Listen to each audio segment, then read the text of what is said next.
Good morning, everyone. Hello, tiny people in my camera, and it is a good morning because I just snagged 2 rush tickets to Stereophonic, which is right up there on my hit list of shows I absolutely needed to see as we begin to approach the end of our trip. I was getting a little bit nervous that I hadn't seen it yet. So very pleased about that. They were $35 rush tickets. I got there at... What time did I get there? I want to say I got there at about 8:52, I think. And there was only then one person behind me about 10 minutes afterwards for about half an hour, and I was 4th in line. So there were only 5 of us at Stereophonic until about 9:30. It's Wednesday today, 2 shows, so lots of options. I've got rear mezzanine tickets, but just happy to get anything because the show's just been really well reviewed, and so makes it a little bit harder to get tickets. Thrilled I'm seeing it, heard great things. That's going to be the evening show. The matinee today is The Outsiders, which was the busiest rush line of any of them just now. I'm walking around to see what the other lines are like. There were quite a few for Water for Elephants, the most for The Outsiders, then I think The Notebook. The Suffs line was small but mighty. By the time the box office opened at 10 AM for Stereophonic, there was still only about 10 of us. It's a play, which I think inherently shorter rush line. Hell's Kitchen here. I mean, I don't know how fast they've worked through these rush lines because the box offices have opened now. That looks to be still about 10 to 15 people still in the box office there. I'm surprised there's not more at Kimberley Akimbo because it's closing this Sunday. Today is Wednesday, they're closing on Sunday. So there you go. If I'm talking a little fast, if I seem manic, it's because I need to go to the bathroom and I've just been standing in a rush line and I didn't have Aeron with me, so I couldn't leave. But he is just coming now. He's been catching up on some work, as have I, but I can do it on my phone. Just sending some emails, and I think we're meeting at Rockefeller, so I'm going to walk up there now.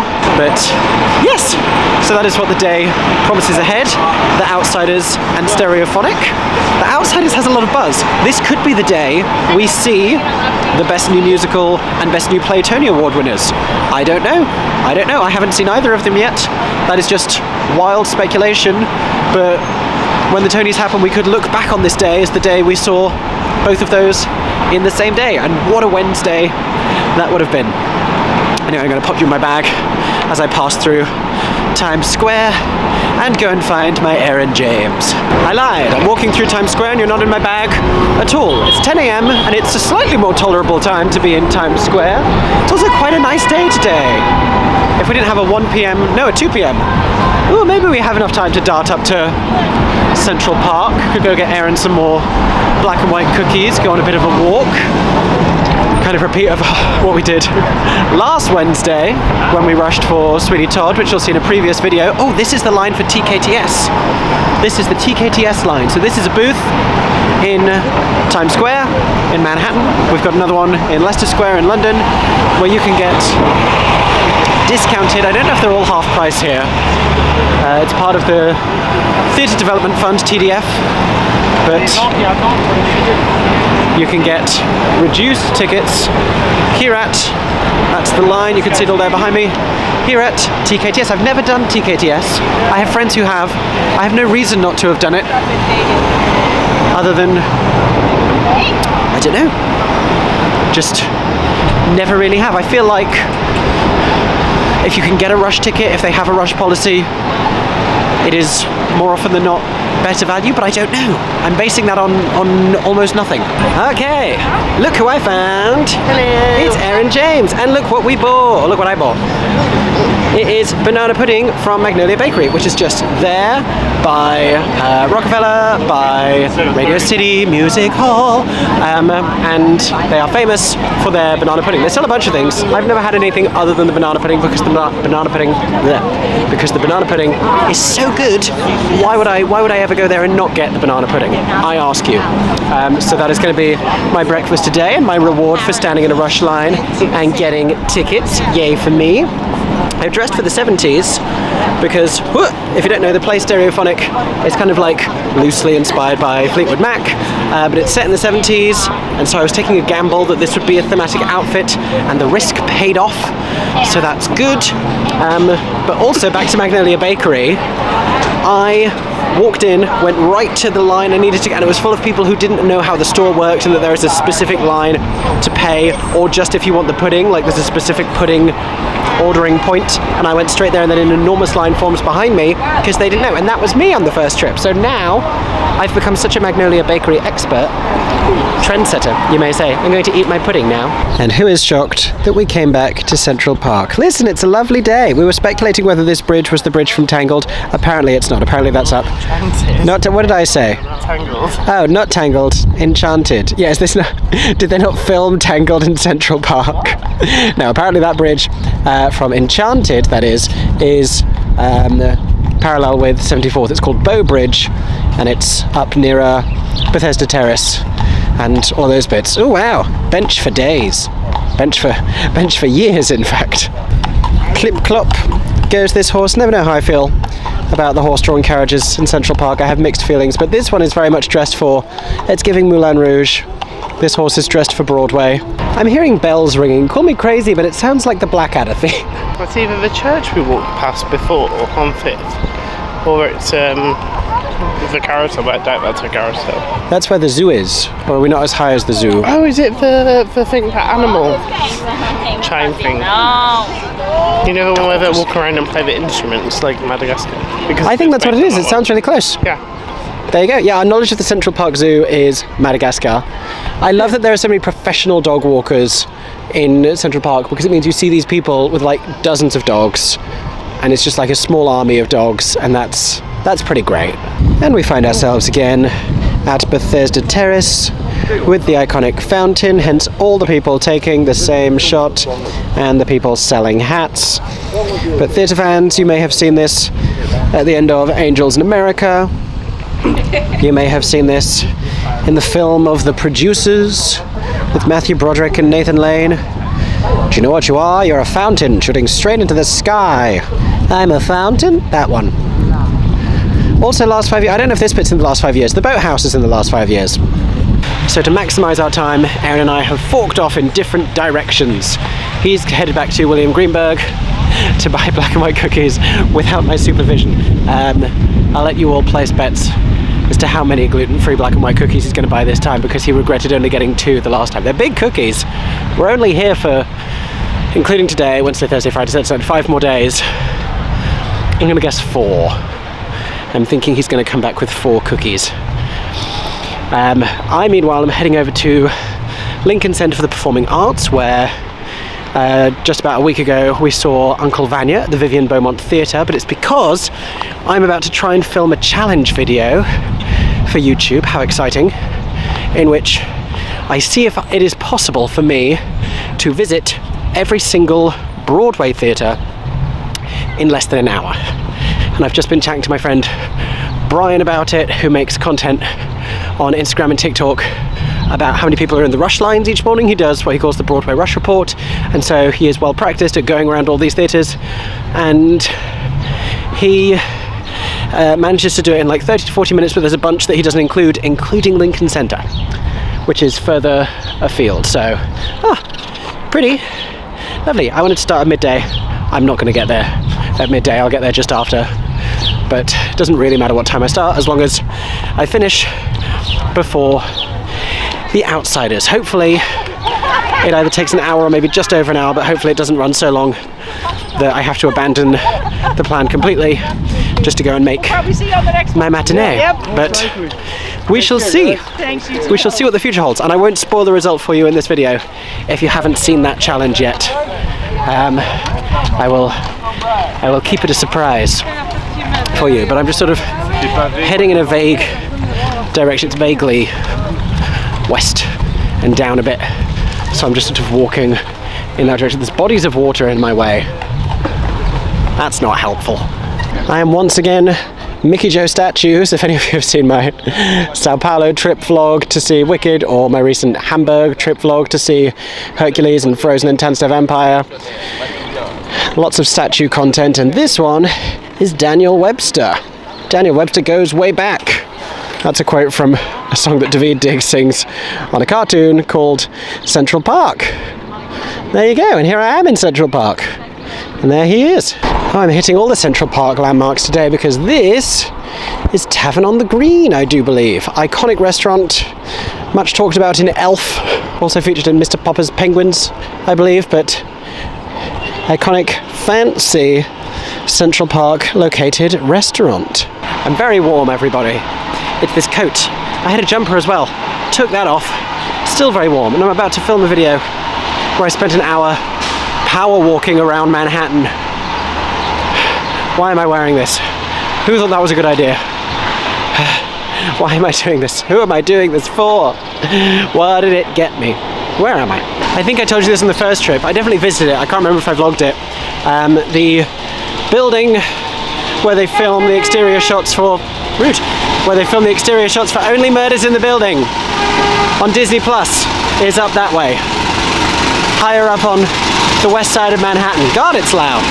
Okay, I've made it. This is Lincoln Center. I've ditched the coat because it is just far too warm.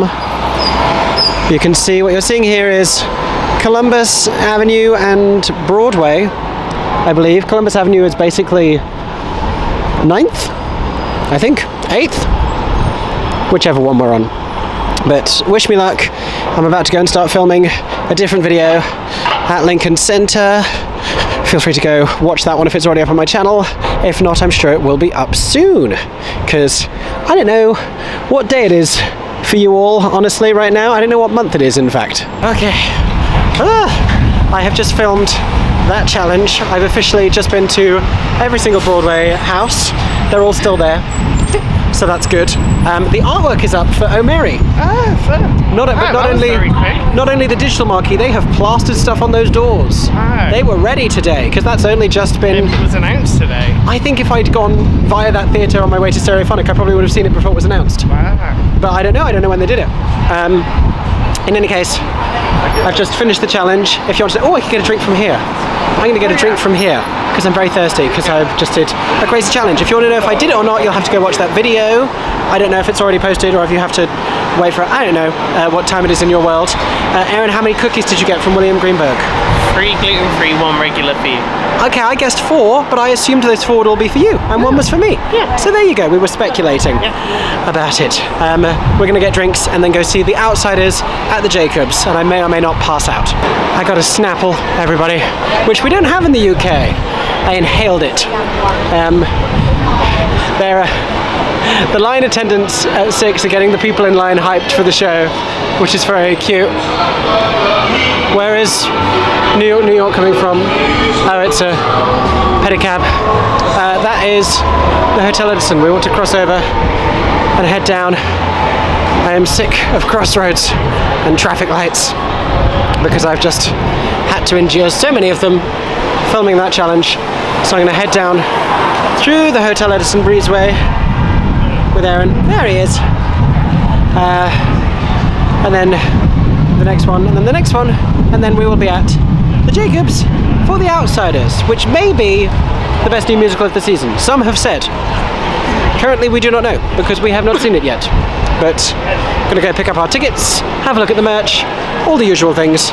I'm open to another drink. I'm not against it. So this is what pre-matinees looks like on 45th Street. This is all the queue going down to the Music Box Theatre for Suffs.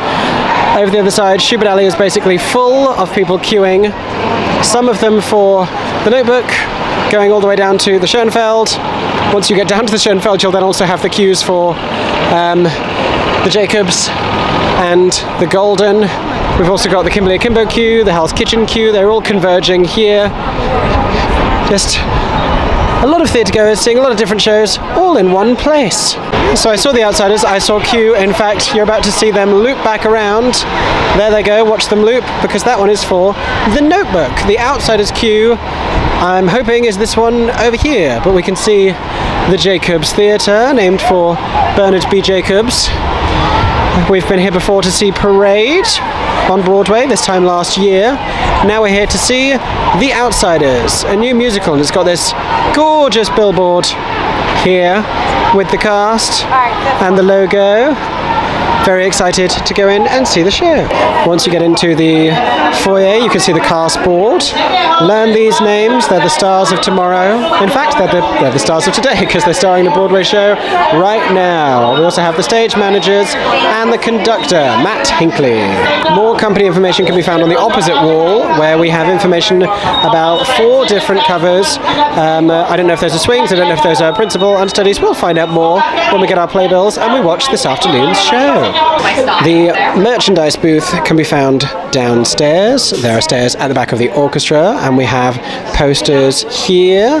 We have a notebook, we have a mug, you can see magnets there. We also have some lovely apparel. Let me show you. Here are the prices for everything while I am here. Let me just make sure you can read all of that. We can see that is a pullover there that says Stay Gold, which will make more sense to me after I've seen the show. I haven't read the book because it doesn't really have much of a presence in the UK, don't at me. There is a beanie hat. There is a nice sort of faded dark blue t-shirt that says Do It For Johnny, I assume. I can't see the first letters, but I'm inferring from context. Some enamel pins pinned onto that as well. There is a little friendship bracelet that says Stay Gold that's on the neck of that bottle, and also the mug platform over there. We've got another logo t-shirt, and that one that has the names of the characters in a little handwritten effect. And I think this is a tote bag here in sort of a faded denim. Yes, it lists a tote bag on the prices. Oh, I can see it over there. There you go. That is a closer view of the tote bag, which also says Stay Gold. And you can see the friendship bracelet that I told you about there as well. Are they still called friendship bracelet? Are the kids calling them friendship bracelets? I don't know. To the left of the merchandise desk is the bar. Now, they don't do themed cups here because they do I think it's just like Schubert Theatre's cup. I think it's Schubert. But we do have some drink specials. We have the Outsider, vanilla vodka, ginger ale, and a splash of cranberry. That sounds delicious. Pony Up, which is Kentucky bourbon, Starry, I don't know what that is, and a splash of sour mix. And Cherry's Cosmo, which is vodka, triple sec cranberry, and a splash of lime juice. Ooh. And now, with enough students in the room to be giving me war flashbacks, we are sat down in row L of the orchestra at the Jacobs Theatre for The Outsiders. Aeron, show us the playbill. There you go. There is the playbill. There are students everywhere. These ushers are doing very, very good work. But I'm excited to see the show. Let's watch The Outsiders. Oh, we're in L 101 and 102.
year, the Broadway community comes together to raise money for an organization called Broadway Cares Equity Fights AIDS.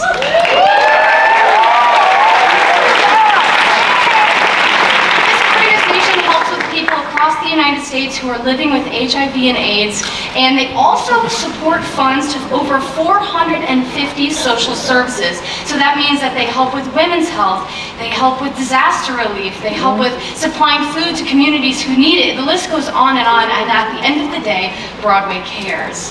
Now, this is where all of you come in. As you're exiting the theater, there are going to be some amazing looking volunteers with red buckets, and all that we ask is that you take out your wallet, you take out a 20, put it in your pocket, and drop the wallet into the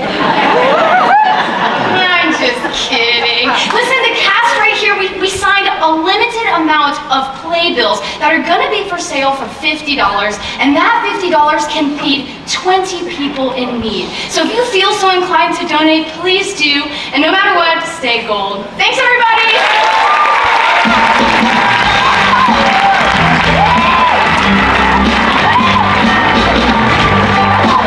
And from the Jacobs Theatre back to I Heart Pizza New York, our favourite pizza place that has gluten-free inclusive option. Oh, R.I.P. that napkin. It's fine. Aeron and I are sharing this gluten-free margherita pizza with added pepperoni and some beverages. My second Snapple of the day. Honestly, I'm out of control. And we're sitting in the window because gorgeous weather. Very nice. The weather I complained about earlier being too hot in this coat is now very, very nice on, what is this, 8th? 9th? I think it's 9th. Meanwhile, one Schmackery's ice cream cookie sandwich and a couple cocktails at our new favourite bar, Hold Fast, later, and we are heading back to this street. So the Jacobs is where we saw the Outsiders this afternoon. We're now at the Golden for Stereophonic. The curtain's in like 10 minutes. There's a police horse there. We've become very lax in our second week on Broadway. We should probably go inside. I'll try and show you the merch in the intermission, but I make no promises at this point. Okay, you can find the merchandise booth for Stereophonic down here in the basement. We have a sweatshirt here, giving very 70s rock and roll. We have a cute little S pin there. We have, of course, a glass tumbler. We have a little magnet there. We have various different t-shirt designs. We have a baseball cap. In fact, we have a couple of baseball caps. There's another one over there. We have a tote. We have, there you go, some other t-shirts there. There's a little lighter you're seeing in gold for $25.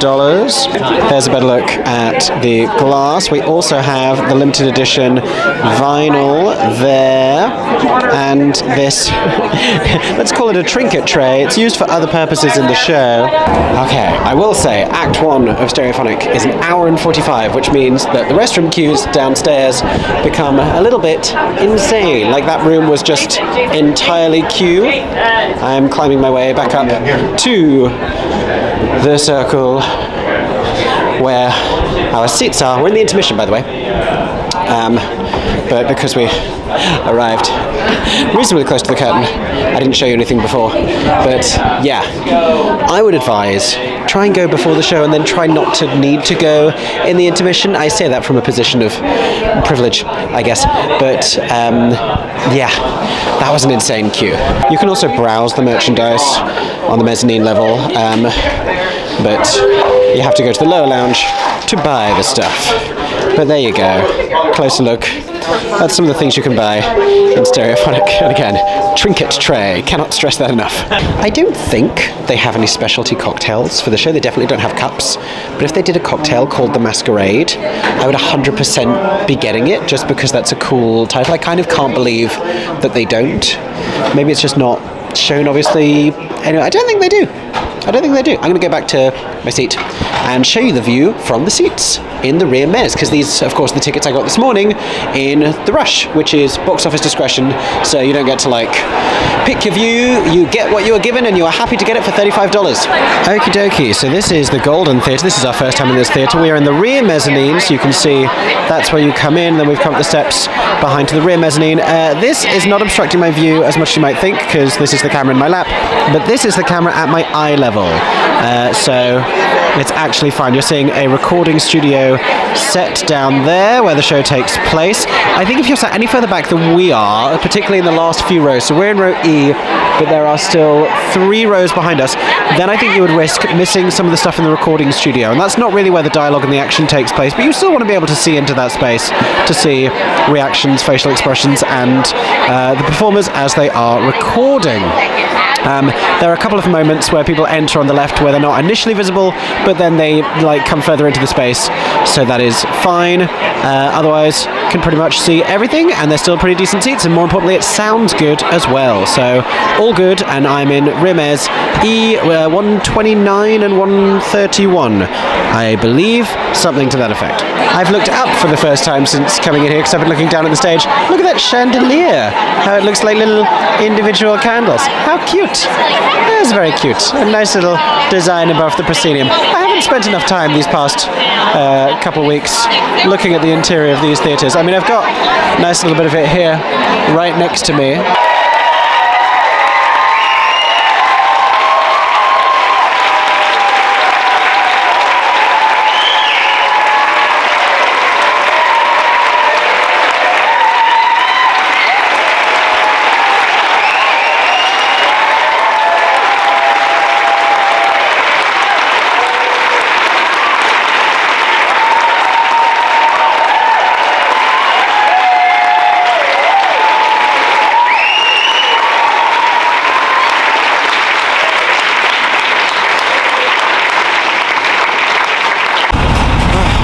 Oh my god, hey, another morning. It is windy. We're heading into the city just after 8 AM for another rush line. I don't know if we're heading in too late. I feel a lot less confident about this one.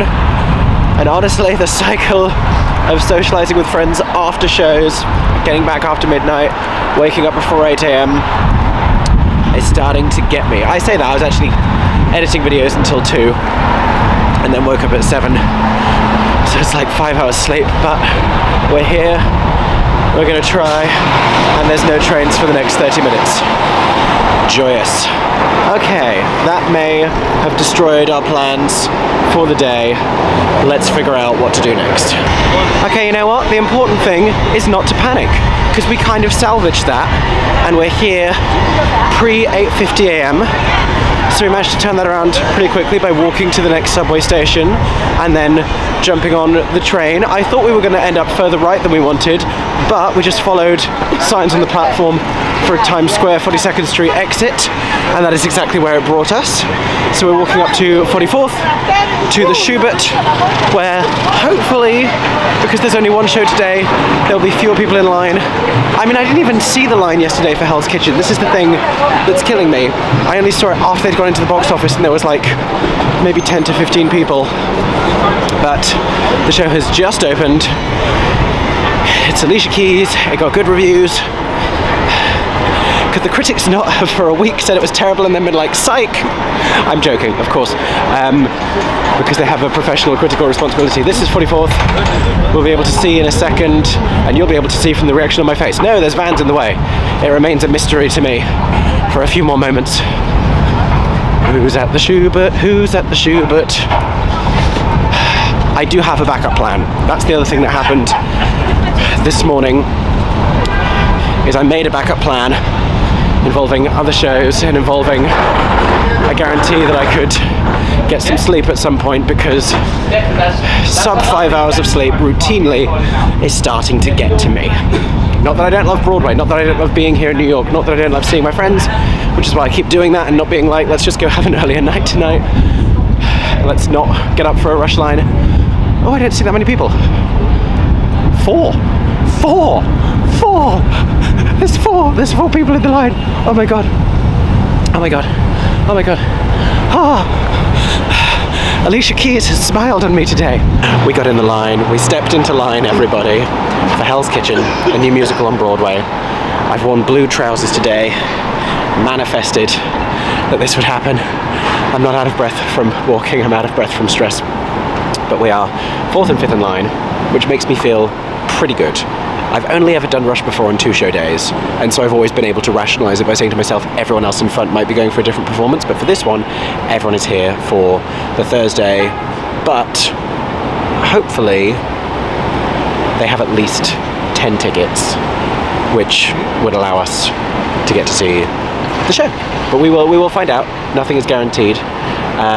Maybe I'll walk around briefly just to show you, for context, it is 8:47, just to show you what the other rush lines look like for a few minutes before 9 AM. And that is exactly what I've decided to do. Aeron is holding our spot in line. I'm very curious if there's going to be more people at Kimberly Akimbo today.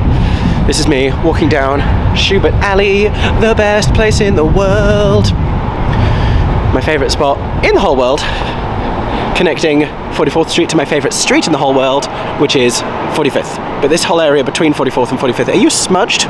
Or is my vision blurring? Because it's possible. Also, if my eyes look horrifying, it's A, sleep deprivation, and B, hay fever. So, nobody panic too much. Okay, I see one at Akimbo. And that is all I see. One person has excellent taste. But it's closing on Sunday. Today is Thursday. I'm really surprised it hasn't ramped up yet, actually.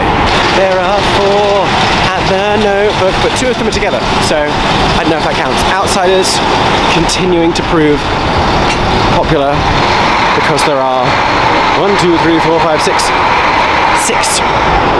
at the Outsiders, and more than yesterday at Stereophonic. 5 at Stereophonic before the time that I got there yesterday, so that's interesting. Oh, a playbill van! Are they delivering playbills? They are! Oh my god, he's delivering a stack of playbills. I didn't know that's how that happened. I don't know how I thought that happened. Airdropped, I guess.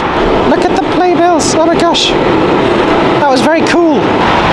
2 humans at Suffs, 2 humans at Water for Elephants.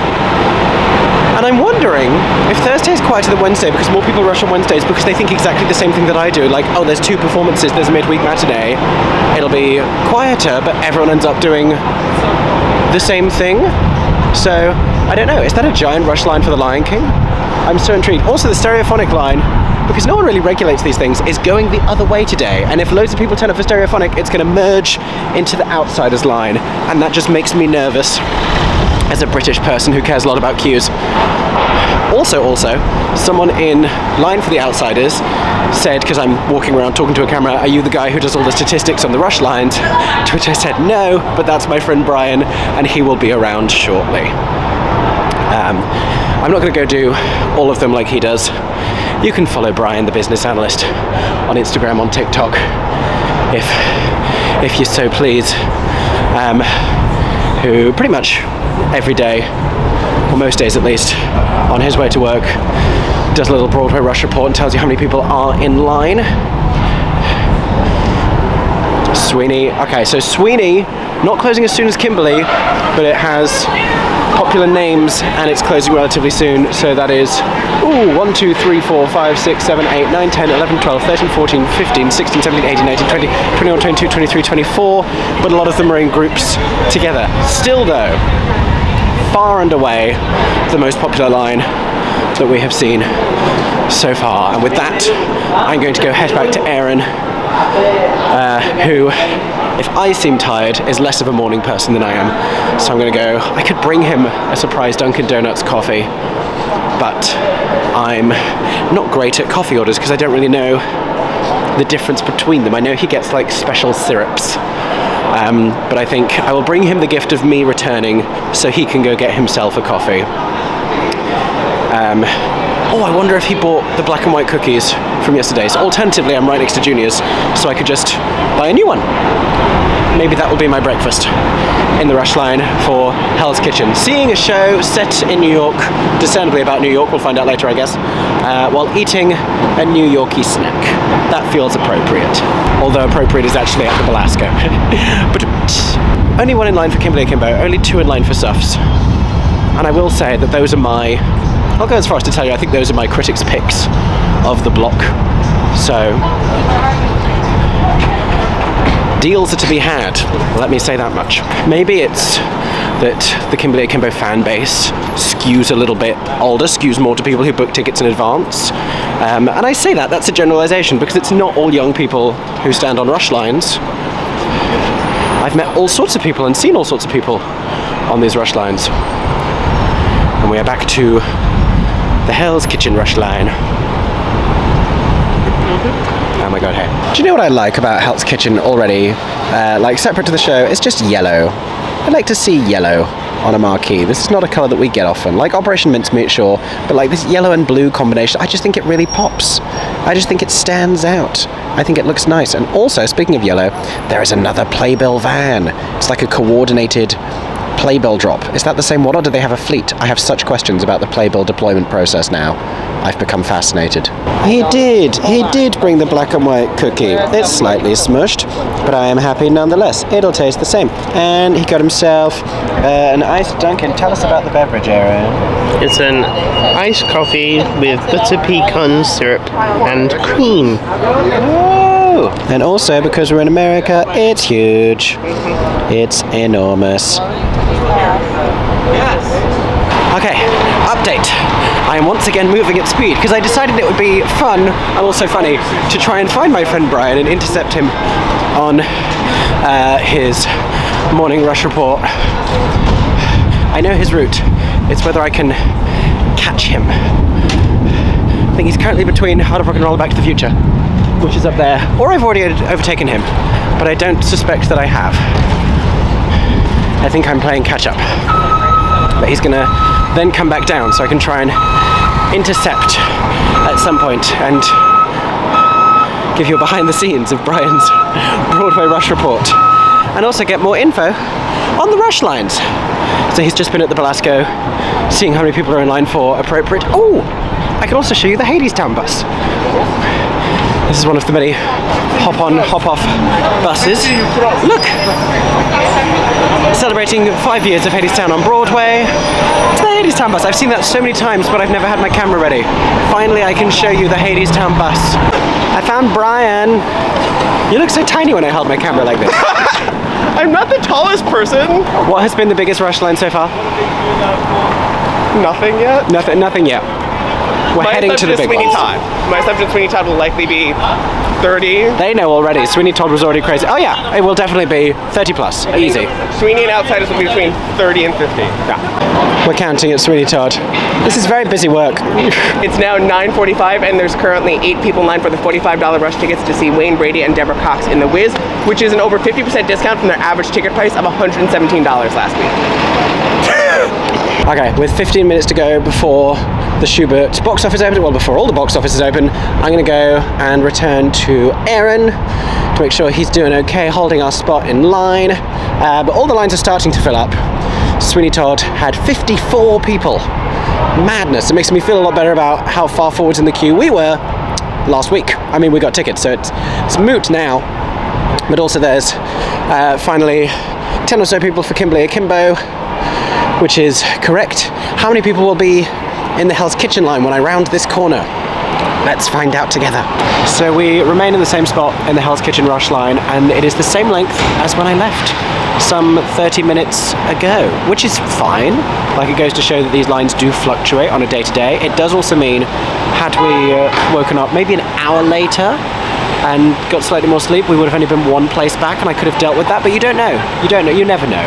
Ours is not to see the future. Ours is to stand on the streets of Manhattan and try and get reduced price tickets to Broadway shows.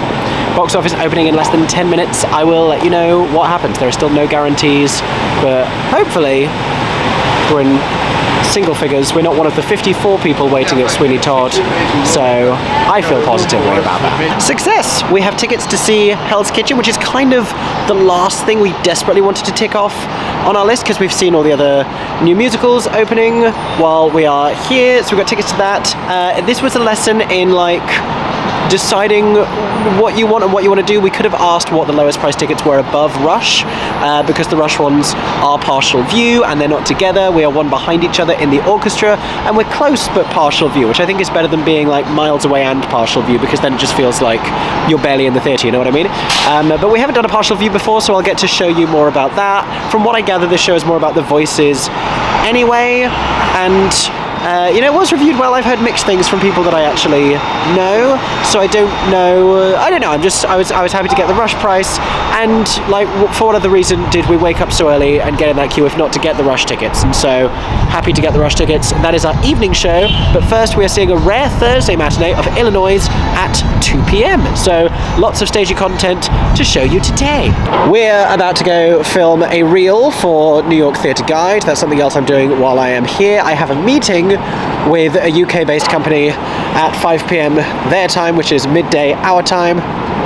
So hopefully I can get all the reel filmed before that. I'm going to go and do an introduction in Times Square and then walk around a bunch of theatres. And yeah, that's what the rest of the morning has in store for us. Oh, the sun has come out. Aeron has been a chilly little snowman, so hopefully this will defrost him. Okay, meeting done. Filming almost done. We've just been to the drama bookshop and now we're getting sandwiches at Lemwich, because that's just around the corner from there. Aeron's got a steakwich on gluten-free bread. I've got a chicken parmigiana. Neither of them really look like much from a bird's eye view. I promise they are delicious. They are amazing sandwiches and we enjoy this place very much. Heading back up through Times Square, heading up towards 44th, where the St. James Theatre is, where we're going to go see Illinoise for a rare 2 p.m. Thursday matinee. Broadway, for the most part, all do. Every show does their midweek matinee on the same day. They mostly all do Wednesdays, except for A Beautiful Noise, which is doing Thursday matinee, which introduced a Thursday matinee part of the way through their run, because that made sense for their demographic, and the occasional other show that mixes it up. For the most part, they all like a Wednesday, which is why a Thursday matinee is a fun find, if, like ourselves, you want to cram as many shows into your trip as possible. Of course, it does also mean you have more and more two-show days, and so it can be a little bit tiring. So I will forgive you for not seeing shows in every single slot that you can. You do not have to do that. We're now on 44th Street, and I put to you, does 44th right now have the most varied assortment of different types of theatre? Because 45th is, other than Moulin Rouge, basically wall-to-wall new musicals, with Suffs and The Notebook and The Outsiders and Water for Elephants, and Stereophonic, which is a play. But here, you've got Hell's Kitchen, you've got A Beautiful Noise, so like jukeboxy musicals. You've got Mother Play, new play. Over that way we have Merrily We Roll Along, we have Appropriate/Appropriate, we have Illinoise, which is a dance review, although the theme, I guess, is pre-existing music. Yeah. So this is Jukebox Road is what I'm going to rename this one. Jukebox Road, and plays with people who were on American Horror Story in its earlier seasons. That's what it is. And the majestic theatre renovations. And here they are, as it happens. Here are the Thursday matinee crowds. Those are the people going into A Beautiful Noise, the Neil Diamond musical, and then over here, the crowd who will be joining to go into Illinoise, the dance review inspired by, or featuring, the music of the album of Sufjan Stevens. Here it is, with a nice digital marquee screen. Interesting detail about Illinoise is this has just started previews, but it has basically opened with that, so there are no previews. Its opening night was just the first preview performance, which I believe was yesterday, and that is because the Tony Awards deadline for eligibility is this week. Basically, we've been showing you all of these openings. Everything is today. It's today, as Jerry Herman would say in MAME. It's today. I know it's today, because Aeron has just told me. I think so. If not today, then... Oh, it's today Thursday. Well, Gatsby is opening today, so I think that's the last one. Yeah. But basically, ordinarily we wouldn't be reviewing such an early preview performance, but this has had to open for the critics to get into this Broadway season, which is what it wants to do, and that was only really made possible by Spamalot closing at the beginning of April, leaving prime real estate, the St. James Theatre, available for a show that could move in and open basically straight away. And this was just playing off-Broadway less than a month ago at the Park Avenue Armory, so it's basically just like another tour stop. They took that production, they put it over here, so it's not really previews. Once you come into the St James Theatre. There's a merchandise desk that you can find in the foyer, adjacent to the orchestra level. We can see t-shirts up there. We can see a few different t-shirt designs. We can see a cap. The Illinoise poster is very nicely designed, very artistic. There's a cute little crossbody bag. That's very nice. And you've got a bunch of different coloured t-shirt designs, actually. It gives you a bit of a choice. You can see pinned to that orange t-shirt is a little lapel pin, a little enamel pin, I should say.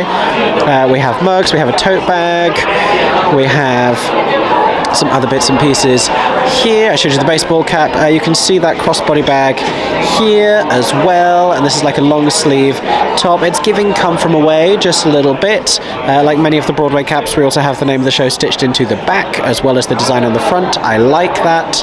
And similar here, so that I'm guessing is the back of this top, and that with the little butterfly, half of which you're seeing here, is the front. If you can read that, we can also see the prices of everything just in the front there, and you can also collect all 5 limited edition hand-numbered window cards. Limited quantities are available at each performance. There you go. There you go. We also have, I'm seeing bracelets listed here, like we've seen some of those friendship bracelets at other shows. We have stickers, we have, oh, they are selling. I was wondering what the carabiners were. They are selling carabiners, and they have Illinoise written on the side of the carabiner.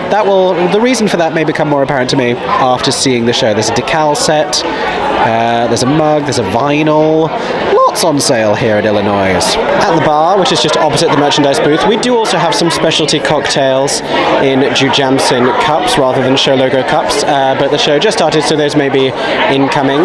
We have the All Things Gojito, which is rum, Fresh Victor's 3 Citrus and Mint Leaf and Club Soda, the Terrible Sting, which is Silver Tequila, Fresh Victor's Jalapeno and Lime and Club Soda, the Metropolis Mule, available as a single or a double, which is vodka, Fresh Victor's Pineapple and Ginger Root and Ginger Ale, and Mary Todd's Mocktail, Fresh Victor's Pineapple and Ginger Root, Ginger Ale, and a splash of cranberry juice. There you go. And of course you can also get wine, sparkling wine, champagne, beer, liquor, soft drinks, water, still or sparkling, candy and popcorn. And we can see some of the candy right here. This is a one-act show, no intermission, as the bar staff are just reminding people, so factor that into your decision making. Here is a closer look. Oh, can we turn to try and get in the light? There we go. Yes, there we go. Here's a closer look at the enamel pin Aeron James just bought for his pin collection. It's a little butterfly. Isn't that nice? And then when we get into the auditorium, and I realise that my brightness settings have been wrong for possibly days. Apologies if you're only now seeing glorious light. But this, what a view to come back to, is the set of Illinoise. Look at this set. I like to think that where it says post no bills down there, that means don't take playbill photos. But that's not really what it means. I'm sure they're happy for you to take playbill photos. That's the set of the St James, here at the St James Theatre, I should say. We've seen New York, New York here. We've seen Spamalot here. And we're currently in H103 and 104. And this is going to be our view of the show. Now for this show, as well as your playbill with all the usual information, there's also an insert, which is a whole little booklet thing here, which is very cute. Look at this. Look at this. It's all made up to look like a journal. Wow, there is a lot in here. I will read this through before the show starts and find out a little bit more about what it is that we're about to see. This dance show featuring the music of Sufjan Stevens.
Oh my god, hey, so just got out of Illinois with seemingly half of, if not all of, the Tony Awards nominators, because obviously we are right at the end of that window and the show is only just starting, so they all need to get in and get in quick. But we headed straight to the Museum of Broadway, where our friend Michael Hull, who is one of Broadway's premier photographers, was lending his support to Broadway for Arts Education, and they're doing a whole campaign day thing, taking lots of orange headshots and raising awareness of the importance of arts education. So we stopped by there, we had some photos taken, we chatted to a camera about how important arts education is, and at the start I was like, I don't have anything to say about this because I didn't experience arts education because I avoided drama until it was too late and I realised I loved theatre. But then I was like, oh wait, I was an educator for 6 years and I worked with creative students and I worked with drama students. So I was like, oh, I should talk about that. But I will link or add in here anything else that we can find out about that organisation and anything that you could do to help support that organisation, because arts education, very important, very, very important when it comes to the future of the theatre industry and just for young people's creative and overall development, I think. I do indeed. Now we're going to get some food, I guess. I think so. We've not actually discussed this time, did we? No, we had a nice... So it's because there were so many back-to-back things up until now, and now is the first part of the day we can go, So we have Hell's Kitchen at 7. We could go and eat in Hell's Kitchen beforehand to prepare ourselves culturally. That way, if they make specific references throughout the show, I'll be like, oh yes. Oh yes. But which I doubt is going to happen. I'm just being facetious. We're going to go get food, and we'll keep you posted on that front. So I am on a curb. You're not that small. Let me. There we go. Thank you. I mean, do you want to go stand on the curb? Shall we swap? Come round. Come round. I'm still smaller. You are. It's not a big enough curb. They don't make curbs that high. We've just had. We've just had. That's his. I really enjoyed that. That's really funny laugh. It's also my voice is tired laugh. If you don't hear that, he didn't find you funny. We have just stay on message. We have just been to Holdfast for not only like the 5th time this trip. You're holding me fast. But also the 3rd time in 24 hours. Literally. Where did we go? Holdfast. The 3rd time in 24 hours, because we really like it there. They have lovely cocktails. You got me onto the socially acceptable. Very nice. And they have a great... And he said cheese mousse. Chocolate mousse. The chocolate mousse was gorgeous. Rivals the chocolate mousse from Bond 45, which is legendary. If you haven't seen our previous vlog content. And it's a nice little sharing size. I will get cheesecake again later. You're not to judge me. You're not to judge. You don't know what I've been through today. Honestly, I will know. Not much. I've not been through much. We also had the pork tacos, which because they have like a little bit of fruity content, so nice. Pineapple salsa. Taste sensation. Is that what it is? Yeah, it's pineapple salsa. Taste sensation. Can recommend. Holdfast. It's on 46th.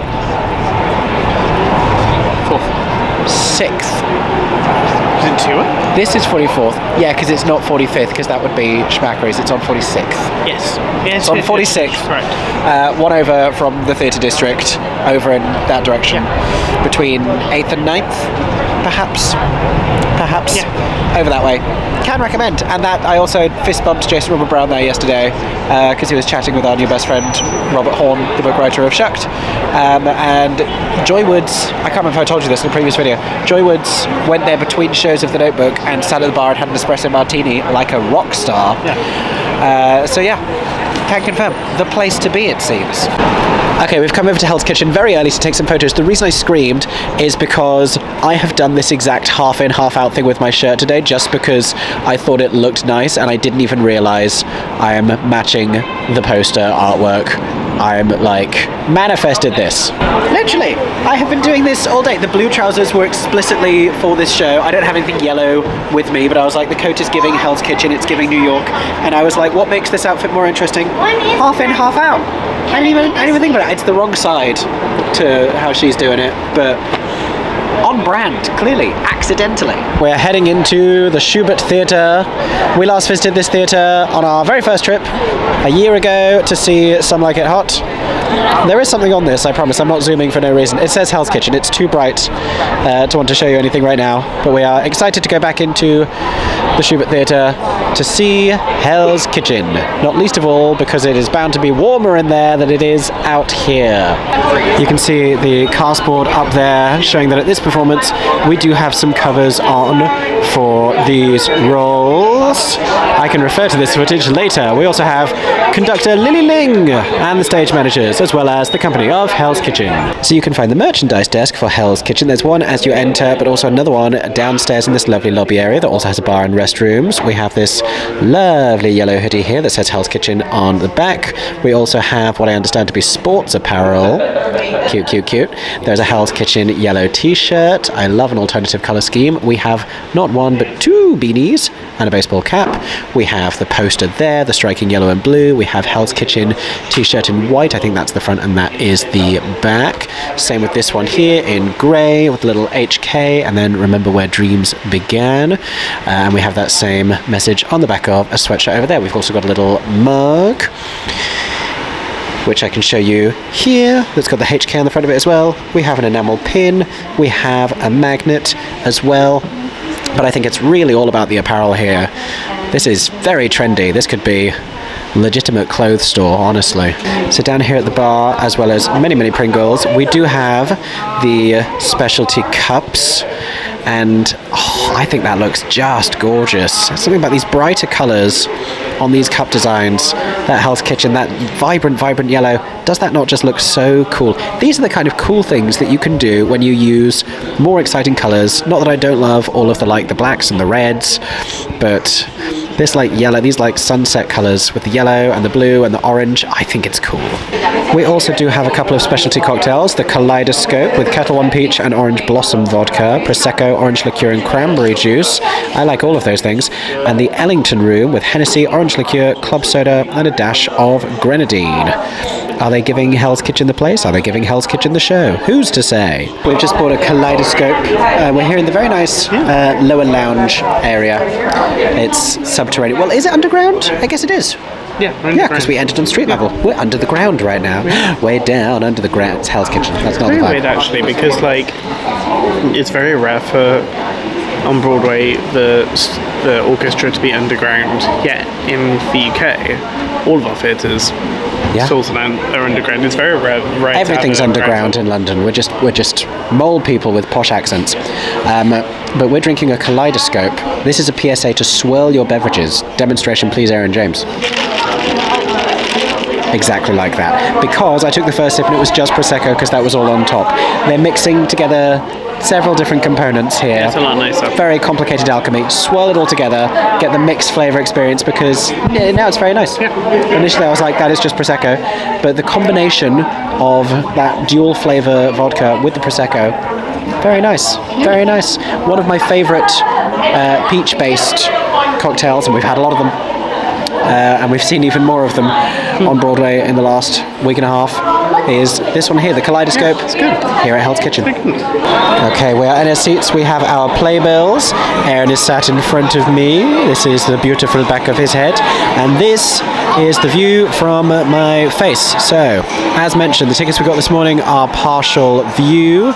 So, I'm on the right-hand side of the audience. That's the end of the theatre. But I don't think it's that bad. I can still see everything of what's going to be at the front of the stage and the middle of the stage. If anything happens in the back, the upstage left corner, which is backstage right as you are looking at it, then we may miss that, but I don't know that anything will because I can see that they have the band on the left, so I think they probably have the band on the right as well. So I think it kind of looks from your perspective like a worse view than it is. I'll let you know in intermission, but I'm optimistic. I think this is going to be fine, and if anything, I'm here for these voices and these songs, and I will hear those wherever I am, so it's all good.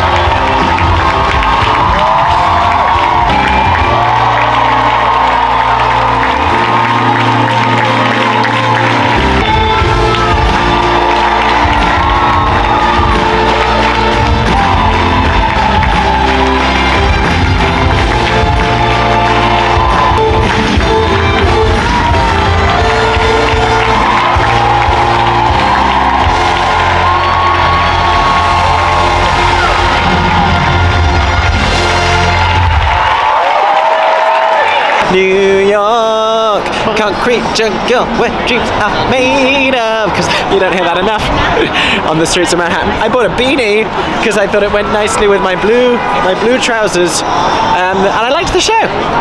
So there you go. There you go, everybody. Of course, you'll have to stay tuned for my full review. Yes, this junior's side is quieter. No, loads of people are going in. No.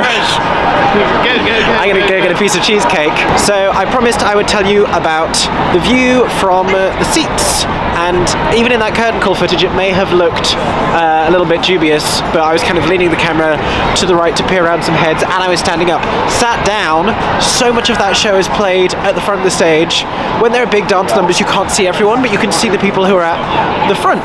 The only thing I missed was the soloist who sang at the start of Girl on Fire, which I think was one of the friends, but I couldn't tell you because we couldn't see them. But it didn't super matter. Otherwise, I'd say those are pretty great rush seats, because for the small price of a little bit of restriction, we got pretty amazing proximity. But I don't think that would be the same if you're on the other side. Yeah, I think I'd have rather been far right than far left. Yeah. I don't know if they were selling far left as Rush, it's worth saying, and I don't know if that's the same every day. Wow, the stage door queue at the Outsiders is crazy. My goodness. But would sit in those seats again. Insanely good value for $35 whenever we paid for them. Partial view was pretty damn good. So, yay! I got brownie explosion cheesecake. I was going to get the red velvet one, and then I just saw the brownie explosion and it spoke to me. The brownie explosion has lots to say. This is insane. We're in traffic right now because the people are eager for the stage tour of the Outsiders. It's Newsies 2.0, everybody. We're going to go back and collapse, and we've made plans, show plans locked in for tomorrow, so I don't have to wake up and do a rush line again like I have the past 2 mornings, and I will get more than 5 hours sleep this evening. Hallelujah. Hello. Oh, guys, we were being. I'm doing content creation inception. So when I said we would come back early and sleep, I actually meant we're going to be live on TikTok until midnight, talking about currently public domain musical versions of Winnie the Pooh. Jamie Lloyd's Superman has sent me to the ground. Oh my god. As you can hear, just like valuable and insightful industry discussion is happening right now. I'm also writing a boxcar tour musical. You can contact me if you have ideas. Yeah, it's going well. We have all of our best ideas at midnight. Haha. Oh my god, hey. Oh, there's a bit of dog hair right on the end of the microphone. There we go. Lovely. Oh my god, hey. Hello. Everybody, happy Friday. It is now after midday on Friday, which means the British work week, which if you didn't know, we attempt to participate in simultaneously while on New York time while we're here, still emailing and doing work and sorting out other projects, upcoming and ongoing, and other work commitments, has now ended. It is now the weekend, yay! Which means for our last few days in New York, we can just enjoy ourselves, enjoy our weekend. Final weekend. And on that basis, we have ordered Zia fries from M² Pizza, which is one of our favourite pizza places. This is a pound of Zia fries. It's so good. It's just like waffle fries covered in goodness. Covered in all sorts of goodness. And it's probably still too much for 2 people even. This is probably a 3-person sharing portion, especially if you order it with anything else, my goodness. But we're about to chow down on some Zia fries, film some videos, edit some videos maybe, and then later today head into Manhattan to go and see a dress rehearsal. We're seeing an invited dress rehearsal for a new off-Broadway show. What an interesting day. And my hat says Mother because it's from Mother Play at the Hayes Theatre that I got when I went to go see it last weekend. And one costume change later, we are back on the streets of Manhattan on a Friday evening. It's a very nice day, actually. It's very nice. We're on our way to the Meatball Shop, which does an exciting array of meatball-containing dishes. But not just like your traditional like tomato sauce spaghetti meatball situation, like a whole mix of things, which our friend Ashley introduced us to the last time we went to MCC Theatre to go see The Connector back in January. And since we're going to that same theatre again this evening to see the invited dress rehearsal of The Lonely Few, a new musical off-Broadway show that we thought we were going to miss, that loads of people recommended to us, and we were sad not to be seeing, but we are now because we're going to the invited dress, which is a new thing for me. You've never been to not that's like invited, and I've not been working on the show. Sure. I mean, I went to a dress rehearsal in the afternoon of Be More Chill in London, but like we were all there as the Squip Squad just to see the show, basically, because they couldn't get us into first preview, I think is how that worked. But yeah, never done like a proper invite, and we were like, it was us and the tech team, like it wasn't an audience, we were just kind of like sat in an otherwise empty auditorium, and this will be a proper like to have an audience, like first public, but I say public but it's private because it's invited, but and it's also a transfer. It's also a transfer, so it's not like brand new, but that's what we're seeing. And so we're going back to the meatball shop because we wanted honestly something that wasn't pizza or chicken. I love New York food until I've been here for a week and a half, and then you start to miss like vegetables or different things. And usually like we go to other places, we go to a wider variety of restaurants, but on this trip in particular it's been a lot of like pizza and chicken and pizza and chicken. I'm also just walking on a bearing. I'd be lying if I said I knew exactly where I was going. It was over a bit and down a bit. Have I gone too far? Oh no, this is right. Yay for me. Good stuff. Yeah, so we're going to the meatball shop. The thinking behind lunch was that we wouldn't fill up too much on lunch, so we would be hungry. And those Zia fries get me every single time. And so every time I'm like, let's like share them with one more person, let's like not have them as a side, let's have them as our own thing this time, like not with pizza, and they are always so much. They are so much bang for your buck. If you want like an enormous amount of food to really fill you, I mean it's potato, so that makes sense, but Zia fries from Emmy Squared, my goodness. What we are both is incredibly thirsty, so we're gonna go get drinks from the meatball shop and then go to the invited dress rehearsal of The Lonely Few at MCC, and I'll show you as much as I can, which may be nothing because they're not really set up for audiences yet, but we'll find out, who knows. Okay, fear not at the colour. What you are seeing here, chicken meatballs with pesto. They are huge, and there's a sort of a build your own approach to the menu here. You can choose the meatball, you can choose the sauce, you can choose sides, you can choose to do 3, you can choose to do 4.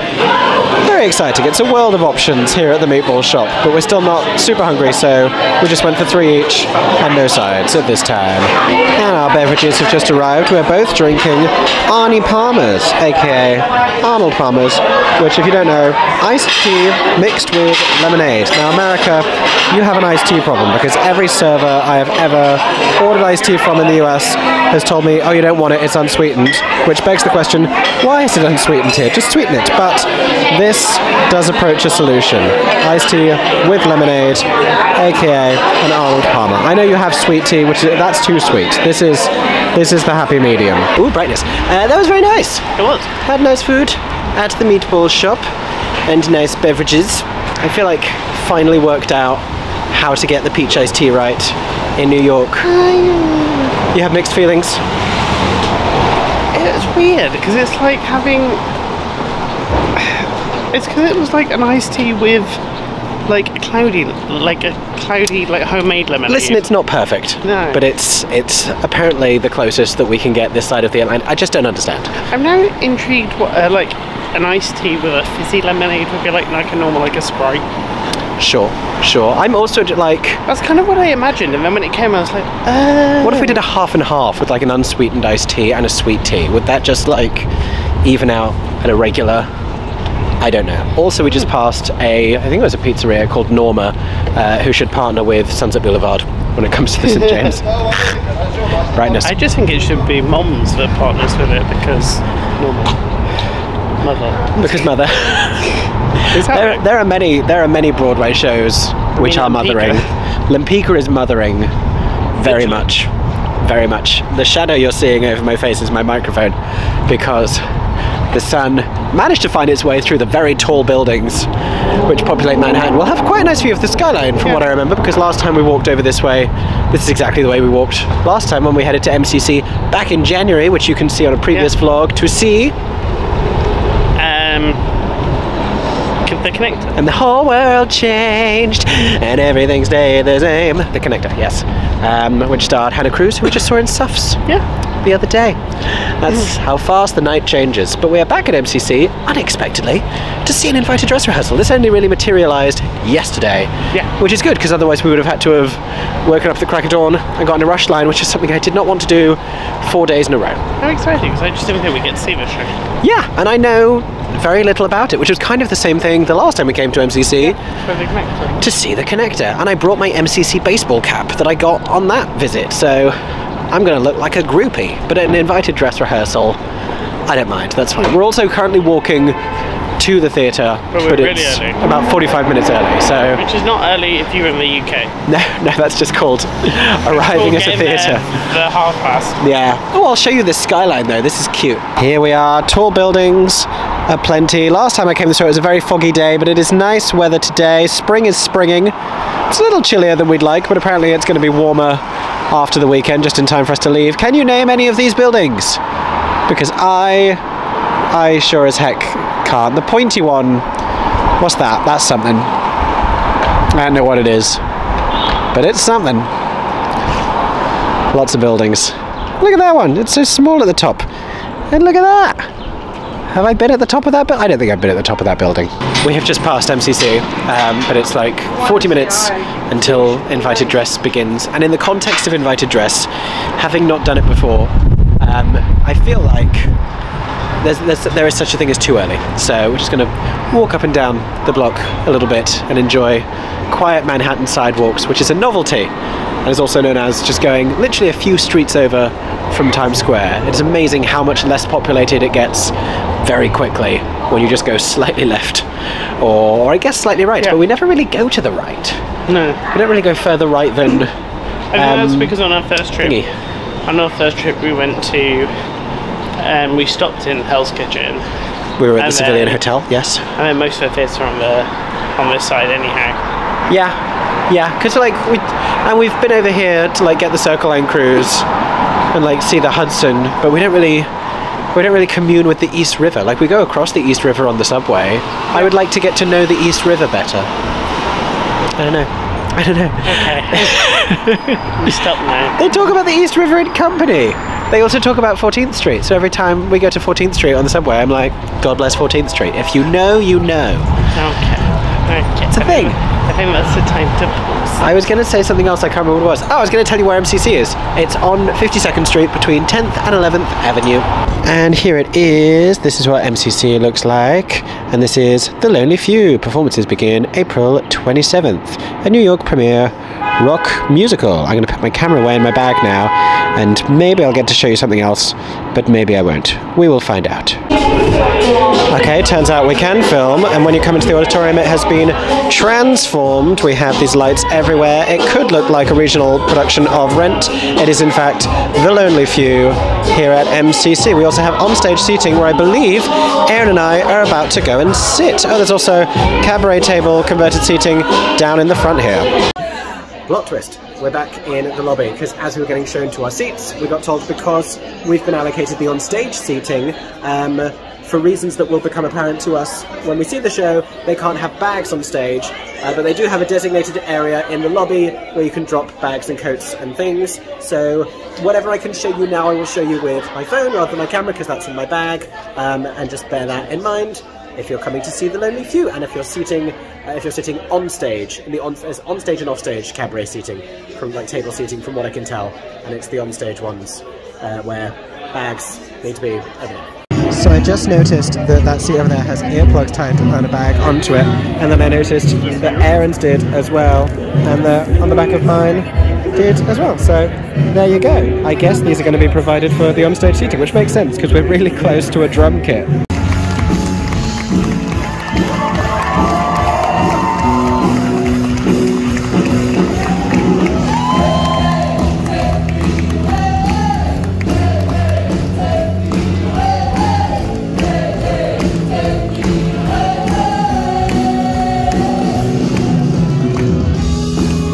So here in the lobby of the MCC, they also have this cool little installation where you can take a photo. They've got a microphone set up there, so you can pose with a lonely few backdrop.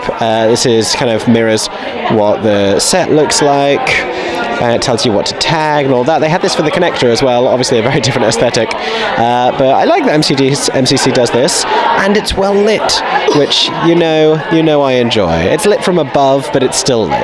That was cool. Also, I actually hard loved that. Yeah.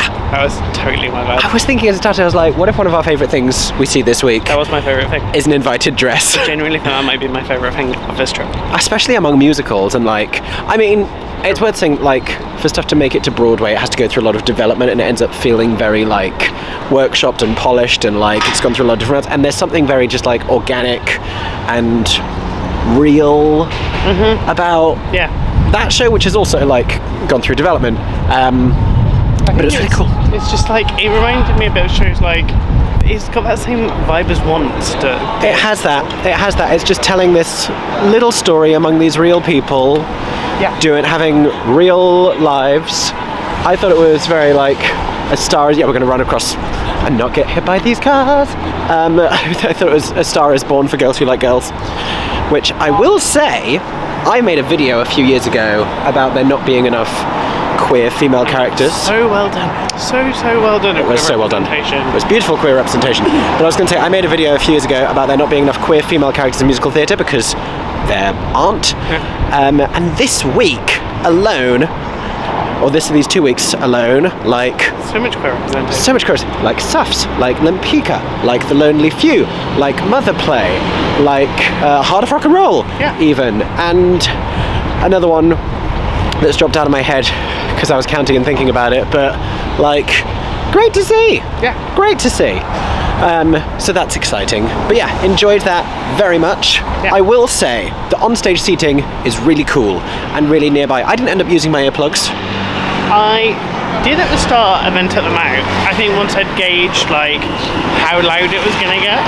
Yeah, and I don't think it never gets louder than that first song. Yeah. So that's a good The start, maybe you put them in, because I'm kind of glad I did, but that's a good litmus test. I kind of felt like the second song I should have taken them out by, and I hadn't. Yeah, there's a point where I don't think... You could do one in, one out, depending on where you're sat. Maybe put them in until the dialogue starts, and when they start doing the scene work, take them out then, because then you're fine for the rest of the show. Yeah, I was doing a lot of where am I gonna at what point am I gonna turn around in my chair, because they go all around the stage, and so especially if you're sat where we were, it's a lot of turning and looking, and you don't get the best view up onto the raised level of the set. Do you know what I loved about that though? What? Is that is the experience when you go to bars to it felt very cabaret performance, and when you go to a bar to see for a gig, that's exactly the experience you have. So and they treat you like the audience, and they situate you to be the audience. So especially if you're in that style of seating, that adapted seating area, then you really get that experience. But it doesn't necessarily give you the best visual overview of the staging. So that's something for you to weigh. And my neck was beginning to speak to me while I was trying to look up to this other set level. So if you're someone with a neck or a back situation, you maybe just want to go with the tradish seating. I mean, even the circle level at MCC, we were saying before for the connector, we really liked. It's really nice. It's those seats up there. It's very flat. There's no proscenium. Yeah. So it's flat on. And it's one of those little modern spaces where they didn't make it with bad seats. Yeah. So you're fine. But can recommend. My goodness, The Lonely Few. At MCC. It'll have been in performances by the time you're seeing this video, but we just had a great time. Thank you so much to everyone who let us be at the invited dress rehearsal. What a fun treat for us. We're going to go meet friends now, which is undoubtedly in this direction, but we haven't actually checked, so I'm going to do that. Guess what, guys? Guess where we are? We're back at Holdfast. It's just a place. Our new go-to bar. It's just a good vibe. Yeah. It's a good vibe. And we're sat outside. We're among the street. They have this little outside structure, waiting for 4 friends. But we have... a table for 6, which is a whisper. I've literally gone down to t-shirt because we have the heater on, so it's tropical out here. But lovely cocktails, delicious mousse. I think we told you before. And our friends are here. Yay! Ashley and Jeremy are here. Yay! What did you just see? At Lincoln Center. Keep Going song. It's called the Keep Going songs at Lincoln Center. It was so good. It's the bank sounds. There you go. I love that. There you go. Oh my god, hey. Hello everybody. I don't know what I was trying to get my hair to do today. It's just, that's what's happening. It's giving. I've been here for 2 weeks, and sleep deprivation is a thing, and 17 shows in 10 days is also a thing. I'm standing outside of Dunkin' Donuts because Aeron's grabbing us some of the little omelette bites that we had in the rush line for Sweeney Todd again, because we need food, we need something to eat, and relatively quick. We've been trying to film a reel this morning in Manhattan, and I'm having one of those days where I'm just, it's all taking longer than it needs to, because I'm not conjuring the words that I need to, and I'm getting stressed with myself, and I think it's because I know that there's a finite time window, because we're seeing a 1 PM show today rather than a 2 PM show, so everything's a little bit closer, and like walking around every single different theatre to talk about the shows that are all done. I'm trying to do a thing about the Tony nominations, which have not come out yet, but everyone is doing their Tonys coverage, including me. I'm about to make a video live right now in my time about our Tonys predictions, but I'm also trying to make a reel about it. It's all going on. I'm doing too many things. I can't remember what I was saying because someone just stopped to say hello who works in the costume department of The Notebook, so was chatting all about that because I've just shared my review of The Notebook, and was saying we want to go back and see it again. Lovely to meet you. I've said hello to a few people this morning who have all been very nice and have cheered me up from my stress on the streets of Manhattan. What was I saying? We're seeing a 1 PM curtain rather than a 2 PM. We've only got a couple days left here in the city to get all of the content done that I want to. My hair is insane. It's all a little bit going on. But let me tell you what we're seeing today. So we're going back to see Lempicka again in the hopes that either Eden or Amber are on, which will give me sort of the capabilities to review the show a little bit more fully, because they are the two most talked about performances. We didn't see either of them. We saw the fantastic Marianne and Simone in those roles, who I would gladly see again. If they're not on, it is not worst case scenario. But also, I've been thinking about it a lot in the last week, because I sat and I watched it and I had a certain opinion, and then, you know, my mind has just been evolving about it, and I think I would really enjoy a return visit where I'm not like discovering it for the first time, where I'm like, I already know what this is, I already know what to expect from it, and there's a way, with so many of these shows, and I often say in review, there's a way to enjoy things if you know what it is, and I feel like I now know what it is, part of which is also eating before so we're not starvingly hungry, but it's not a podcast. I heard her just yell, yes, podcast. It's not a podcast if it's got a camera. No one is filming podcasts on the street. That's not what podcasts are. Anyway, Aeron is here with the omelets. What beverage did you get? A butter pecan latte, small. Butter pecan latte. Lovely. Well, we're going to walk over to the 1 PM matinee of Lempicka at the Long Acre and eat our omelette bites and try and plan the rest of our day. And here they are, the omelette bites. What's very cute about them is they have little holes in the middle, like little donuts, because they're from Dunkin' Donuts, but they're a nice little quick on-the-go snack, which is good if, like us, you are running out of time. We finished our omelette bites. It's 12:33, ahead of a 1 PM curtain, and I've made the executive decision that we have time to pop down a few blocks to go and get Schmackery's cookies, for 2 reasons. One, I'm still a little bit hungry because that only really just tided me over, and 2, I need the joy. I need the joy. I'm just having a stressed morning and early afternoon, and I need the joy that Schmackery's will bring me. Got the Schmackery's. I'm not proud, but I did see a group of like 20, what I assume was like a school trip group, 20 young people standing outside, and I couldn't tell if they were just standing there, if they had Schmackery's, or if they were taking orders and they were about to go in and order a bunch, so I may have just like dashed to quickly get up. Listen, we were not going to impede them, and we have a matinee to get to. I'm not proud. But I got a cookies and cream cookie, because cookie flavoured cookies are the way to go.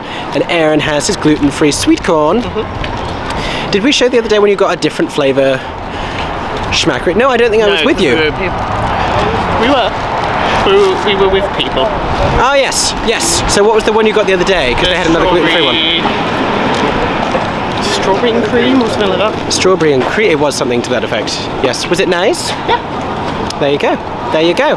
More gluten-free flavours at Schmackery's.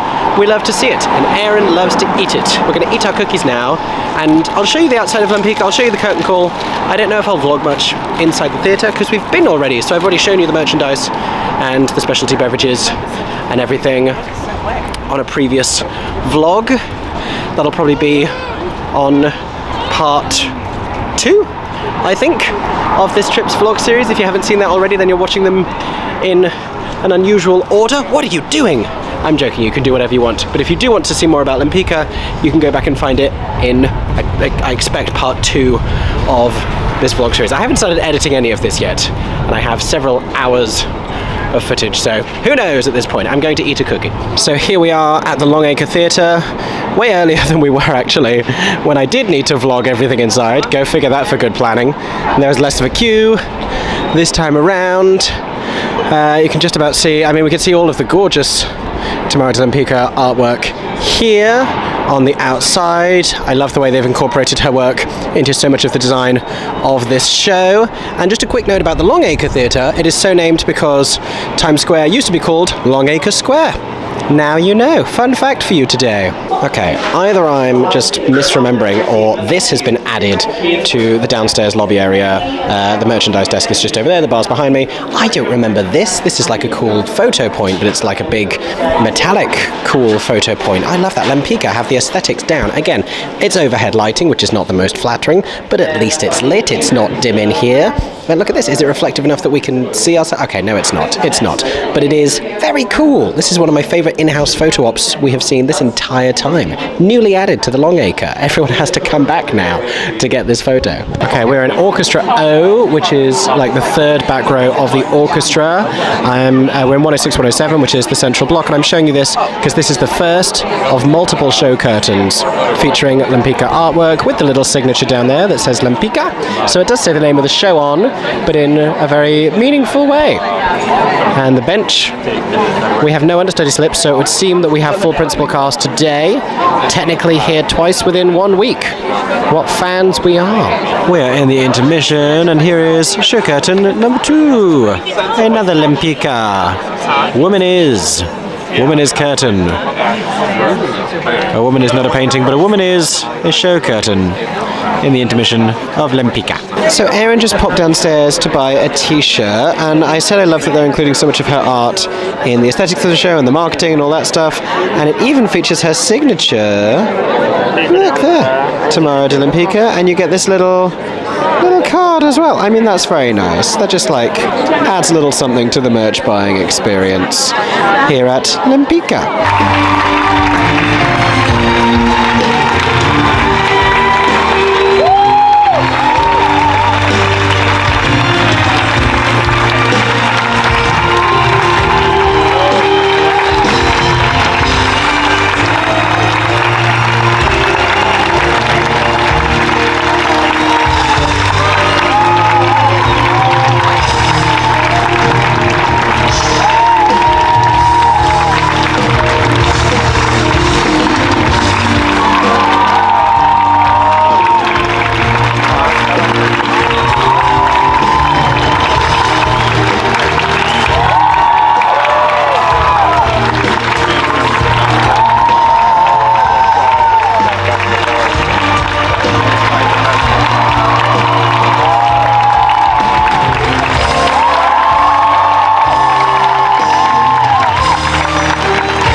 Oh my god, hey, I'm holding a microphone because multitasking, filming the next vlog in someone. Let's do Enemy of the People next, then go up to Gatsby, because I think there's a 50th Street entrance to the subway. Then we have to do Cabaret as well. No, because I've done Cabaret. I did it in front of that poster. Oh yeah. And I've done the B-roll. Yeah. It literally, Enemy of the People and Gatsby.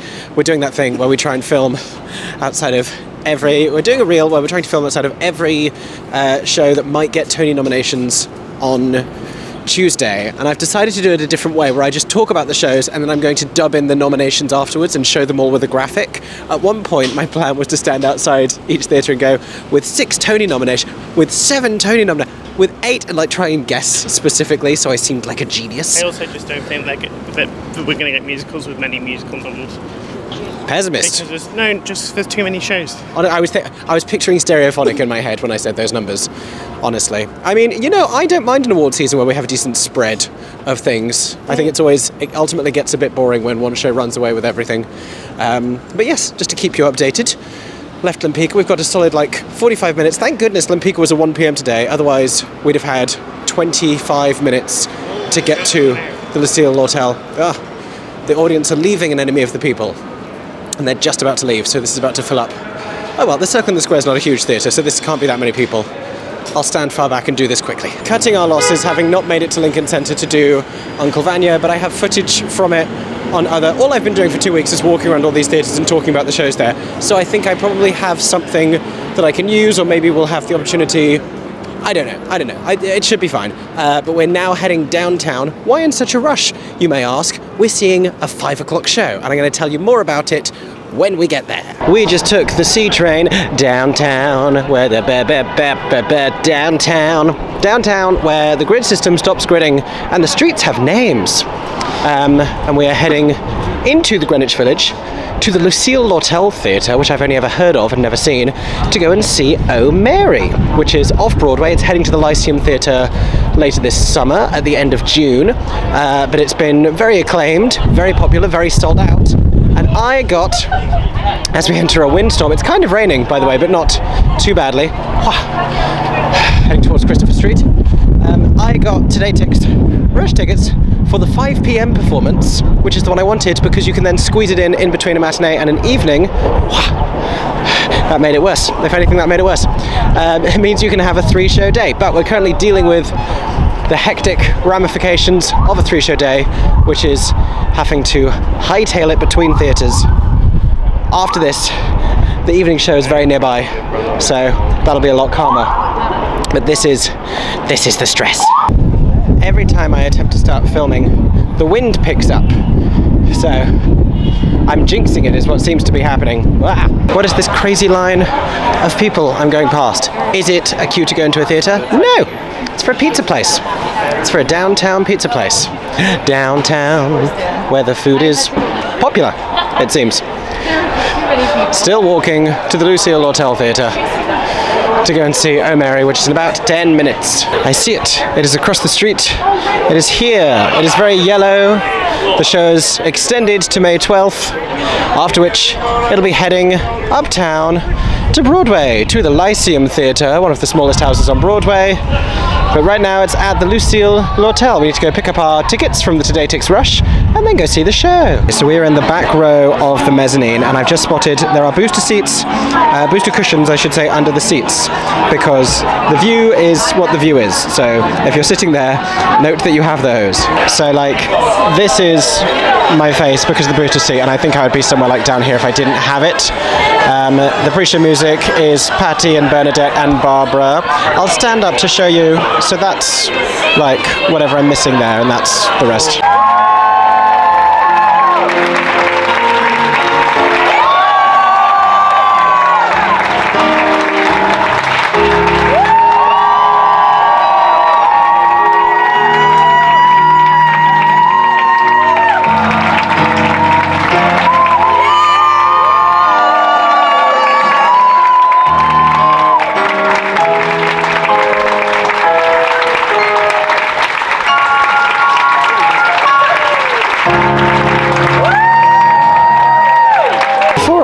We do have some merchandise on sale here at Oh Mary. We have the very yellow show poster for $20. We have a t-shirt for $40 with the logo on. We have that on a pullover style jumper for $65. We have a $30 hat, there you go, which I assume says Oh Mary on the back, because that's what it says on the front. And we have Oh Mary, oh that might be the back.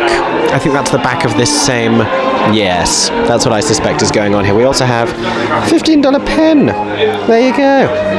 That says Mary's husband, Mary's chaperone, Mary's husband's assistant, or Mary's teacher, depending on choose your own adventure. Okay, that was camp and a fun time. We have multiple tasks now because we are attempting to find somewhere to have food before we go to Posh Pop Bake Shop, gluten-free sweet treats. So we just want like a little something savoury, and then we'll go and have a decadent amount of sweet treats. But also, we've been meaning to, every time we've been here, did someone famous just cycle past us? No, the bicycle's just under right next to us. Oh! I think.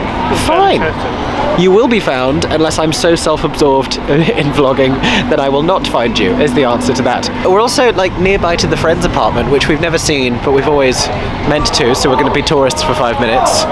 And then we should also work out where the next theatre is, because that show's in an hour and a half. Yeah. So, not a massive amount of time, but enough to get some things done. We went the wrong way. We're going back on ourselves. Note to self, also, come to a show downtown with enough time to actually sit and eat somewhere, because all of these places have queues, which to me seems like a mark of quality. Oh, I can see people at the end of the street taking photos. I feel like that's where the friend's apartment is. There you go. Iconic building. Downtown Manhattan. Just about, I think, like the only part of the show that was actually filmed in New York. For anyone looking to find it for yourselves, IRL, it's on the corner of Grove Street and Bedford Street, which is also signposted as Larry Selman Way. On the view at O'Mary was actually fine, and I sort of took a couple opportunities to sit back and like have worse posture for a few minutes when there wasn't as much happening downstage. But for the most part, it was fine, really. And I actually think because they have the booster seats in the back row, you're better off sitting on the back row with the booster seats than the third row that doesn't have the booster seats. That is my thought process about that, but I didn't sit there, so I don't really know. Okie dokie, I know you want to know what we got at Posh Pop, so this is what's left of Aeron's. Was this the s'mores cookie pie or the Nutella one? Peanut butter. Peanut butter, there we go. We both went for the fried Oreos. If you're trying nothing else here, you should absolutely try the fried Oreos. And I've gone for a lemon and blueberry cookie this time. I often have the things that are bigger and more decadent, and it's just too much. So I've gone a little bit smaller. Only 2 desserts, for fear of being too much. Bless you. Bless you. Yum, yum, yum.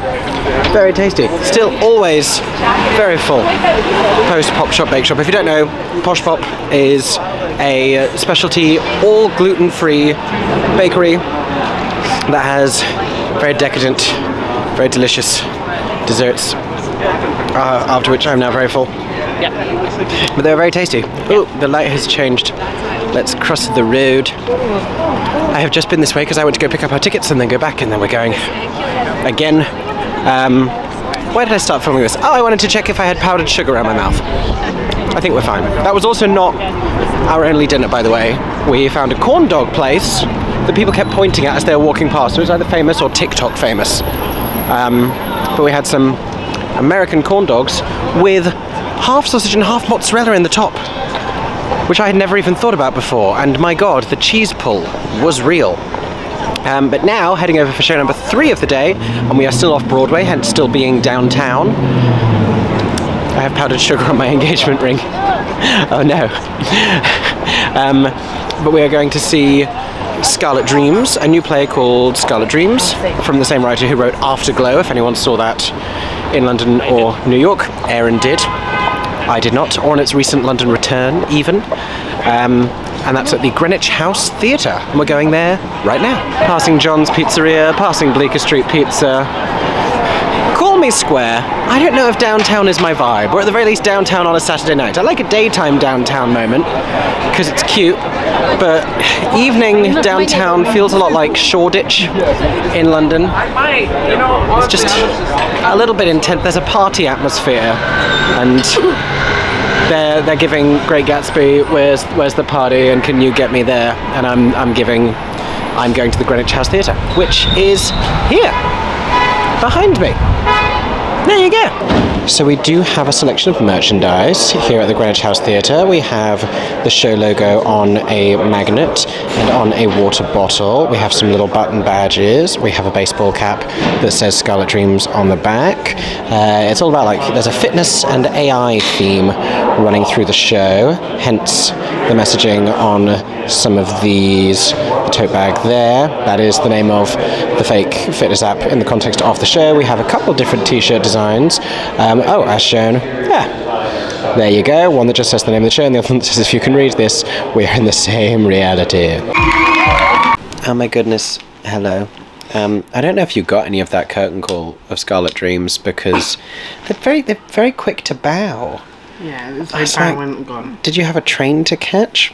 But I did not have my camera ready, but enjoyed Scarlett Dreams. I too fear the rise of the robots and all the AI stuff, so I was right there in it with them, which is, if you didn't know, is what that play ends up being about. I started vlogging because I was going to show that you were packing your suitcase, and then as I started vlogging, you sat down. Yeah. Don't think I didn't notice that. My suitcase is packed. And has mine basically is. Yeah, sad news, packing our suitcases. We have one more day, we have one more show. We have seen 20 shows in like 12 days. Tuesday, Wednesday, Thursday, Friday, Saturday. I lost that. Tuesday, Wednesday, Thursday, Friday, Saturday. Sunday, Monday, Tuesday, Wednesday, Thursday. Friday, Saturday. Yes. Yeah. We've seen 20 shows in 12 days. We will have seen 21, which is not an even number, so that's annoying, in 13 days. But pretty good going. Seen almost everything that's a part of this season, ending with a little burst of off-Broadway things. And tomorrow we are seeing the closing matinee of Teeth, which is based on the iconic horror film, but it's like campy musical adaptation of that. All of our friends and acquaintances we've made in the last week who we've told we're seeing it have been like so excited we're seeing it, have said it's great. So ending with a lot of positive off-Broadway vibes. We enjoyed Oh Mary today. It was really good. Yay that that's transferring, but also yay that we got to see it at the Lucille Lortel, because I feel like that intimacy served it well. Not that I don't think it'll be great at the Lyceum. I think it probably will. Yeah. But yeah, just lying down and chatting to you now. My suitcase is 4 kilograms under the weight limit, so that's good. Even with 3 kilograms of playbills, that gives you a sense of how much we've seen. But I also have left you the entire bag of laundry to put in yours. Yeah. So that is why we're packing now, to give us a sense of where we're at. We have checked into the flight. We have seats together at the back of the plane. I don't know if I'll get any sleeping done or if I'll just start editing all of this vlog content, basically. But yeah, getting ready for it to be the end of the trip. We were just discussing like whether it's sad or how ready we are to go back to London. I'm ready to go back, because as much as I will miss all of our friends here, and we really will, and just the culture of all of it, and cheesecake at midnight, I think like I will enjoy getting more sleep and like having my computer and just being able to like work through stuff and feeling more settled and at home. I say that we have 48 hours in our home, and then we're going to be away again for like a week, but in the UK. But looking forward to at least a little bit of that. So good night, and I'll see you in the morning for our last day in New York. Good morning. Oh my god, hey, final day. It is our last day of this trip after 2 weeks, just under 2 weeks, because we got here on a Monday, leaving on a Sunday. We are seeing one more matinee today. We're going for brunch with a friend in Manhattan, and then we're going to go see Teeth at Playwrights Horizons, which is very exciting because it's our last matinee and theirs, because it's their closing performance. I told you this last night because I told you everyone we've told about it has been very excited for us to be seeing it, so that's exciting. Hopefully ending on a high. We've done some previous trips where our last show was a little bit of an anticlimax, so hopefully we're going out on a great note. but we've seen, this will be show number 21. So it's been a very packed theatrical schedule. I'm actually very ready to be on a plane and just sort of just relax and decompress and be carried in a large metal bird back to my home. My hair is insane. I'm gonna go have a shower, and then I was meant to film something yesterday in the outfit I was wearing specifically for a reason, and I didn't, and I'm now potentially going to wear the same clothes 2 days in a row so I can film that in Manhattan, which you will have probably already seen by now, and it's a silly little reel if I end up making it. I haven't made it yet, but I'll keep you posted on that one. We're gonna get ready and head into the city for final brunch, final show. We've already packed our suitcases and they're well under the weight limit, which is good, even with 3 kilograms of playbills.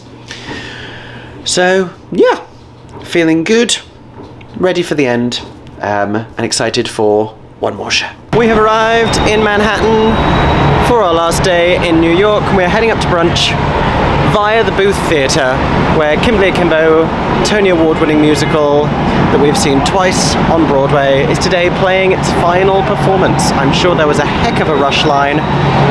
Who knows when they started queuing for those tickets this morning. Show beloved by many, and I will show you the Kimberly Akimbo artwork here at the Booth Theatre for one last time, because chances are by the time we're next in New York it will be a different show. So we'll take one last look at Kimberly here at the booth. And here it is, Kimberly Akimbo at the Booth Theatre with those light bulbs up top that say Tony winner, Best Musical. There you go, the lovely teal artwork seen here at the Booth Theatre on its final day of performances. A sad day, but a day of celebration also. Pausing my brunch conversation to show you what I'm going to be eating, which is French toast with bacon. Lovely, lovely, lovely. I feel like I haven't had French toast in a lifetime, and I'm drinking an Arnold Palmer. We're at Lily's Craft and Kitchen. British people, if you don't know, an Arnold Palmer, half peach iced tea, half lemonade. I think I've told you that already when I got one on Friday. But having another one because it's delicious. There you go. Cute brunch was had some nice French toast. Arnold Palmer, I think my new Manhattan drink of choice when not a cocktail. Again, you know what I've learned is don't do anything to my hair and then it does this by itself. I shouldn't stifle its natural inclinations. This is a piece of advice that you can categorize under learning from our mistakes. Is normally I'm really diligent about checking the forecast, and I just haven't this entire time, and so I've ended up wearing cold outfits on as in like being too cold for the cold days and then dressing far too warm for the warm days, which is exactly what's happening today. It's a gorgeous day in Manhattan. I do not need to be wearing this coat, I do not need to be wearing all black, but I'm wearing both. So that's gone well. It's because I'm trying to film a little Bad Cinderella reel on the streets of Manhattan. So that's what this outfit is currently giving. We've also been told we don't know where we're going to be sitting for teeth. We've also been told if we're front row that it's a splash zone, and it's a fake blood splash zone. It's one of those. It's not just like emotional rain from The Notebook. It's bodily fluids. So that to look forward to. But we're enjoying the nice warm weather on our final afternoon walking around. We're gonna hit the stores one last time and then head down to Playwrights Horizons, which is on 42nd? Yes. To go and see last show, Teeth. Bidding a temporary farewell to my favourite street in the entire world. Au revoir, Stereophonic. Goodbye, the outsiders. Till we meet again, Le Notebook. Auf Wiedersehen, Water for Elephants. I don't know why I'm saying these in all different languages, but is this not one of the best streets in the world? Schmackery's behind us, Junior's ahead of us, Museum of Broadway on the other side, Suffs at the Music Box, entrance to the Marquee, entrance to the Minskoff, Schubert Alley. It has everything you need. I'm guessing not all these shows have Sunday matinees, or they must be 3 p.m.s because it's nearly 2 p.m. now. So we would be seeing, unless they've gone, is it after 2 p.m? Have they gone in already? Because they're set up for queues, or are they 3s? Maybe they're 3s. Schubert Alley is mad, because the cast of Hell's Kitchen are dancing on the street behind us, possibly filming some kind of a TikTok, I assume. Check their socials to follow up on that. I know I will. Just met multiple friends outside of Kimberley Akimbo, because obviously the theatre people are in attendance for the last matinee, which I think is a 3 p.m. show today. I realise I haven't yet shown you the Bad Cinderella bag that I have been carrying around for this trip. Here it is, and it is from Scenery Bags. So if you don't know, upcycle bits of Broadway marketing materials and set pieces. This is from the set of Bad Cinderella at the Imperial on Broadway. It was the Royal set, Grace McLean's set, so when I went to see Suffs, I got Grace McLean, who is currently in Suffs, to sign it, because it was her scene. It was her, she was the queen. So how iconic is this? Bad Cinderella lives on via Scenery Bags. You can get it from their website. Get yourself one of these, piece of history, or check out the other shows that they have memorabilia of, but also functional memorabilia. It's not just something to frame, or, oh, you are there. It's not just something to frame or display. You can actually use it for stuff, which I love. So there you go. Bag Cinderella, as I've been calling it. So here we are. You will find Playwrights Horizons, or as it's currently called, Playwrights down on 42nd Street and a little bit west of Broadway proper, but it has theatrical neighbours. Theatre Row is just over there. That's another off-Broadway venue, or a set of off-Broadway venues. In fact, then you have a piano bar, Chez Josephine, and then you will find Playwrights Horizons. We're going to go inside to see Teeth, and everyone we have run into today, which is many people, and we've told we're going to see Teeth, is thrilled for us. So I'm very excited. This is also where Stereophonic was before it came to Broadway, which is why they're advertising it down here. So they do have a photo op here in Playwrights Horizons with a little ring light. This is now after the show that I'm filming this, but the ring light was turned on before the show. And they also have over there a little basket of props and like dismembered limbs and comic signs that you can hold up for a cute little photo op here at Teeth. We love an off-Broadway photo opportunity, but not as much as we love off-Broadway merchandise. We have Teeth Tees, I love the slogan, a coming-of-age musical comedy, and you can get those for $30 here at Playwrights Horizons. Oh my goodness, also, oh my goodness, what heat wave have we walked out into? Oh, this is nice. It's like tropical out here, my goodness, and today is the day we're leaving New York. Wow. Wow at Teeth. Yeah. Wow. But also just like simultaneously the most fun, but also one of the most genuinely brilliant and genius things I've seen. That's a useless recommendation to you because we were at the closing performance. So if you don't know, this was based on the I don't know much about the is it an out-and-out horror film? Is it like a campy horror film? I think it might be a camp horror film, but it's certainly a horror film. Yeah. If you have no idea what I'm talking about, a tentative Google, perhaps. Tentative. But this was another musical written by Michael R. Jackson of A Strange Loop. Yeah, one of the co-writers. Yes, we tried to see his show White Girl in Danger at Second Stage a year ago on our first trip, and that performance got cancelled. We didn't get a chance to see it again. So glad we got to see this. Yeah. When I tell you, everyone has been saying to us, oh my god, you're gonna love Teeth, oh my god, Teeth. And I now get it. Oh my god, Teeth. Oh my god, Teeth. Hopefully this production has a future life. The fact that they gave us press tickets for me to come and review the closing show, there's kind of no reason to do that other than if you're planning for a future life for the piece. So hopefully, also I just overheard a member of staff in the box office say to someone that they were hoping for something, but nothing necessarily yet confirmed. But we manifest more Teeth off Broadway, on Broadway. That was great. That was a lot of fun. Also, you didn't see a curtain call from me because specifically they're like, please do not film the curtain call. No video or photography during the show or explicitly during the curtain call. So if it does make a return, do not film the curtain call unless that changes, which I assume is due to like the costuming in the show because it's a little bit racy. We're gonna head back to Brooklyn to go pick up our suitcases, and then go back to the airport. I'm kind of looking forward to it because while I'm here and seeing more and more shows, I'm just racking up more and more work. I'm like, right, that's another review, that's an Instagram post, and so sitting down on the plane is going to be the, right, done that, 21 shows, done, and then we get to go back home where we will have literally moments of calm before the next theatrical adventure, which is exciting. It is also hugely overwhelming. What's this place? Cold Stone Creamery. It's Cold Stone Creamery. Oh my gosh. Oh my god, I don't think we'd ever found the Manhattan one before. Do you want to get Cold Stone Creamery? I don't know. He's thinking about it. We might get a sweet treat. We might try our luck at the airport. There's not a lot of places to eat food at JFK. Putting that right out there. We've been told LaGuardia is better. At JFK, but it's for Delta and Virgin Airlines.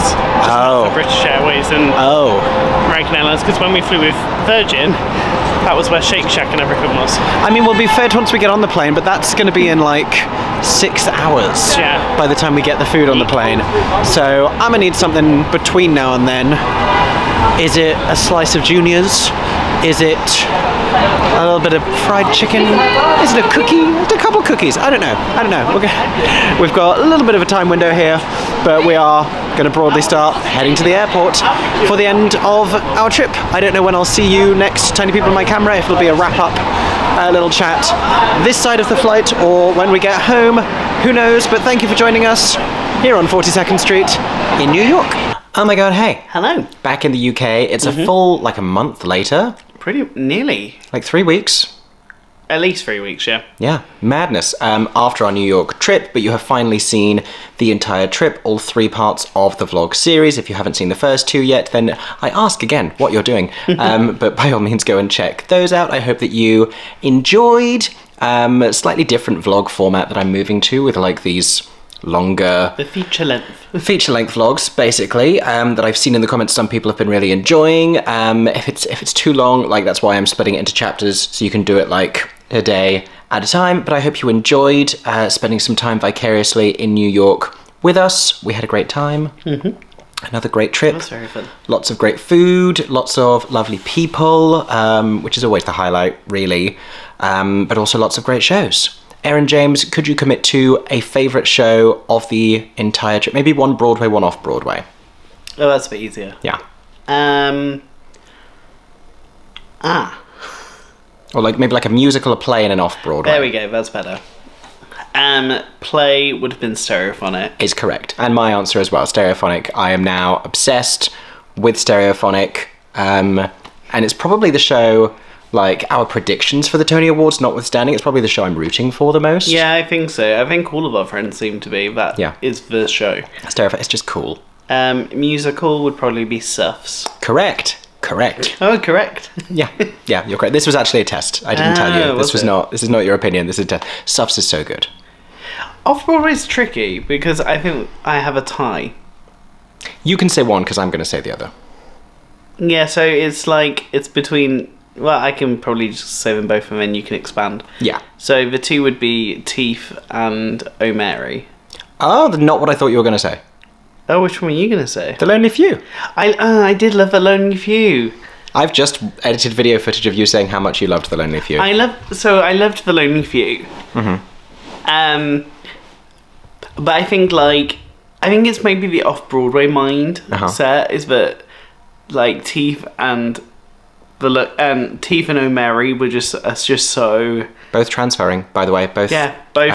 O'Mary coming to Broadway. One transferring to Broadway, one transferring to off-Broadway for a long-running... Yeah, which you just saw me speculating about, like, why did they have us right at the end? Because they're going to New World stages. I think I just love how they have that kind of fringe-esque quality and they're just so funny.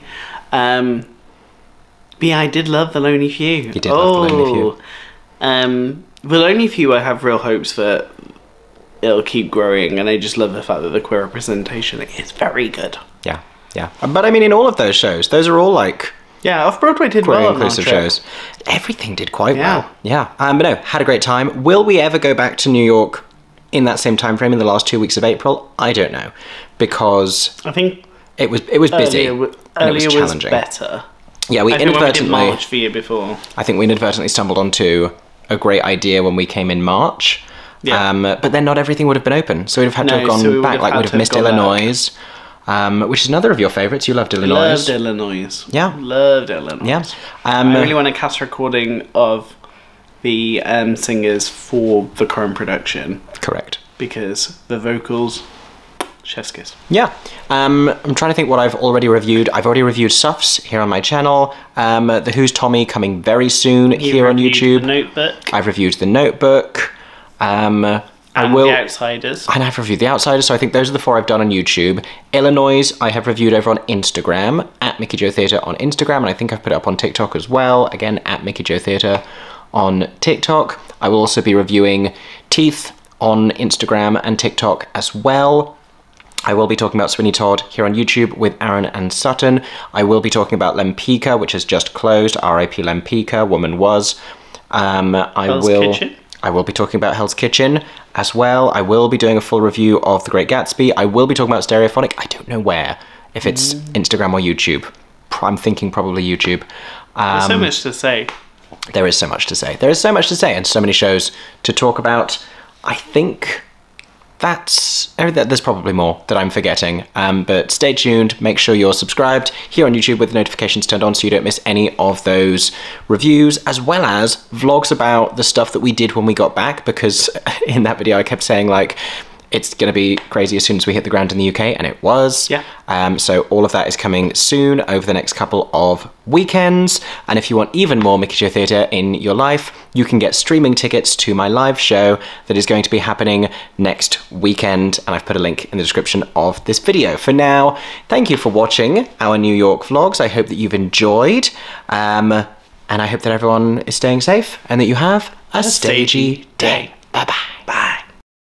For 10 more seconds, I'm MickeyJoTheatre. Oh my god, hey, thanks for watching, have a stagey day. Subscribe!